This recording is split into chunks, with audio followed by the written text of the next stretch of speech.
Happy coffee time, YouTube, world.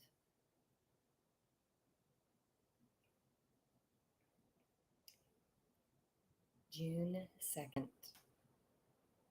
2025. I have a vision of my future self coming back to this video and sitting with her, having a cup of coffee, because that's how time moves, right? We're in constant evolution of where we've been, where we're going, where we are right now. So, in these days, I like to make a very clear statement. I'm in Nosara, Costa Rica, Monday, June 2nd. It's at the 11 a.m. mark, and I'm grateful to be here with you. My name is Ashley. You can call me Ash. And for the longest time, I have been fascinated by breath. When I was a little girl, I used to lie on my bed in the room that my parents gave me after my grandmother's passing. And I would meditate, even though I didn't know it was meditation at the time. And I would breathe in different ways.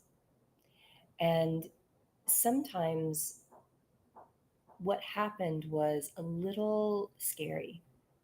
I realized at that young age that I was able to lift out of my body and travel to different places. And I'm still doing that in these moments. Oftentimes, I would travel to the future. Oftentimes, I would see these exact moments. I didn't see the exact details of the moment, but I could see that I was somewhere close to a beach. I could see that I was somewhere surrounded by dogs. As an 11-year-old, I made very clear proclamative, proclamative.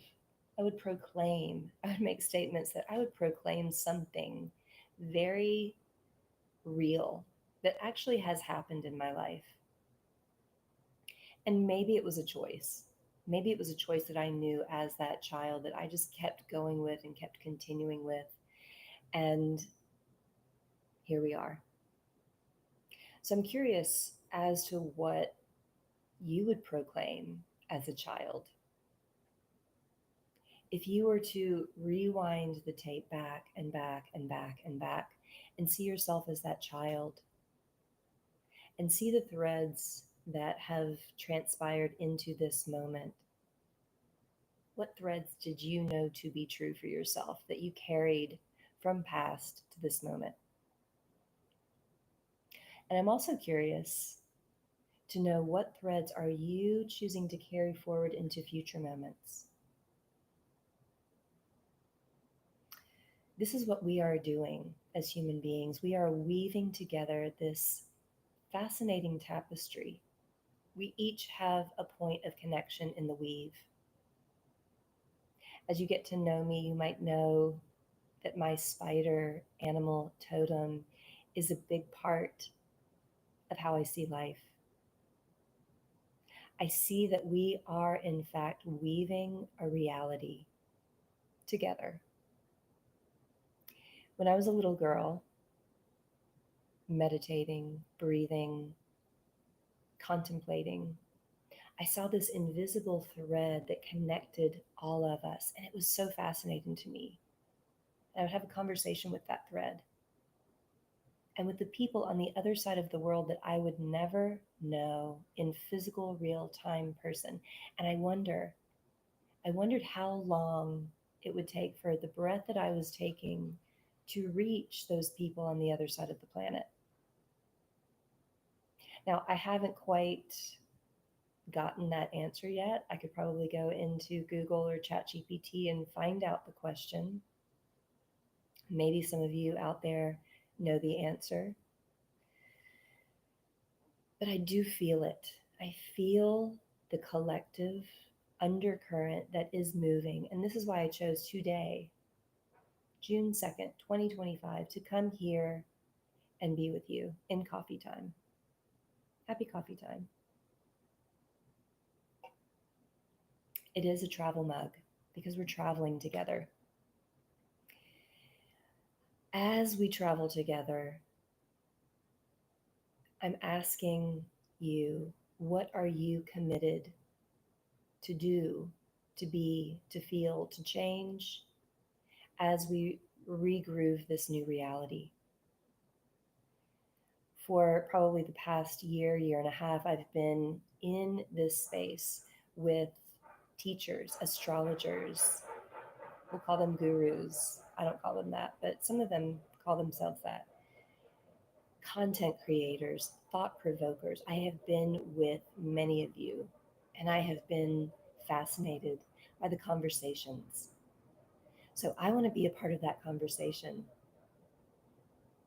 Here we go. What do you want to be when you grow up? How do you want to interact with the world around you?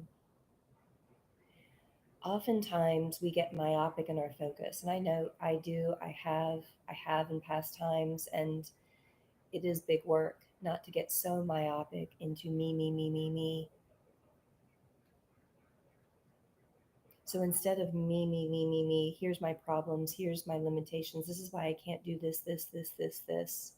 What if we were to take a wider stance back and instead weave hope, weave curiosity, weave faith into what we are doing in this moment and future moments?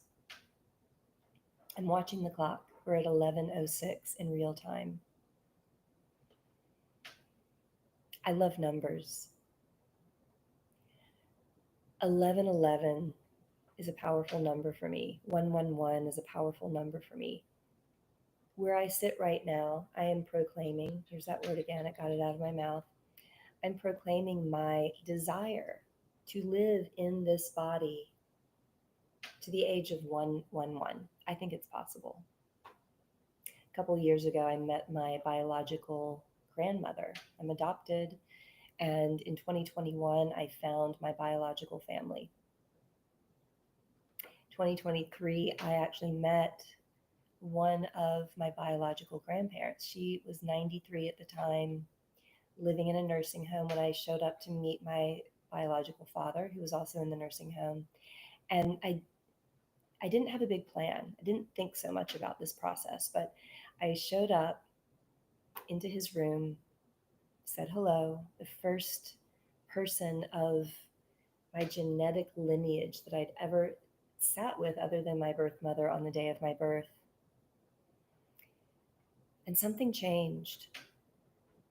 My little 93-year-old grandmother Cynthia, wheeled into the room, and she was kind of hunched over. And she said, "Scoot down, let me see you. Let me hear you." So I just scrunched down to her level, and we met, our eyes met. And I found out that she was an English teacher.